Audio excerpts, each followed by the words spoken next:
তোমাকে বলছি, বিয়ের পর কাকে আপন করে নেবে? বাবা মাকে না নিজের স্বামীকে? তবে হ্যাঁ, বিয়ের পর স্বামী, স্বামীর সংসার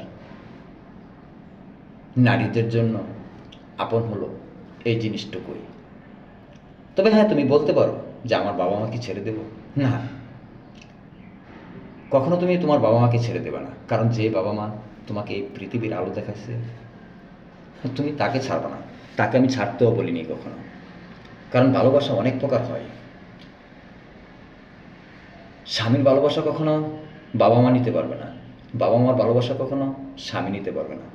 সেজন্য বলছি, সংসারটা তোমার, বিয়ের পর স্বামীটাও তোমার। যেমন স্বামীটা তোমার, সংসারটাও তোমার। এই সংসার গড়ার দায়িত্বটাও তোমার। সংসারে ভালো থাকার জন্য, ভালো চলার জন্য, ভালো রাখার জন্য সব ডিসিশনটাই তোমার। এই স্বামীর সংসার থেকে যদি তুমি স্বামীকে দূর দূর করে তাড়াইয়ে মা বাবাকে তুমি আপন করে নাও, তাহলে হয়তো বা তোমার স্বামীর সংসারে তুমি কখনো সুখী হতে পারবে না। যাও না, তুমি বাপ মাকে ভালোবাসো। আমিও দোয়া করি, আমিও প্রতিটা ছেলে আমরা দোয়া করি যে আমাদের বাপ মাকে সবাই আদর ভালোবাসা দিয়ে, স্নেহ দিয়ে আদর করুক।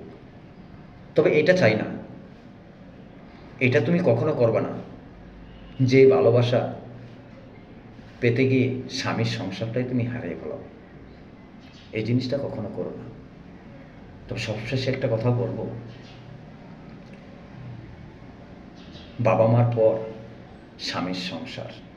কারণ মেয়েদের কোনো সংসার হয় না, যখন বিয়ে হওয়ার পর সংসার তার একটাই হয়, স্বামীর সংসার। তো সেই সংসারটা তোমারই গুছাই নিতে হবে।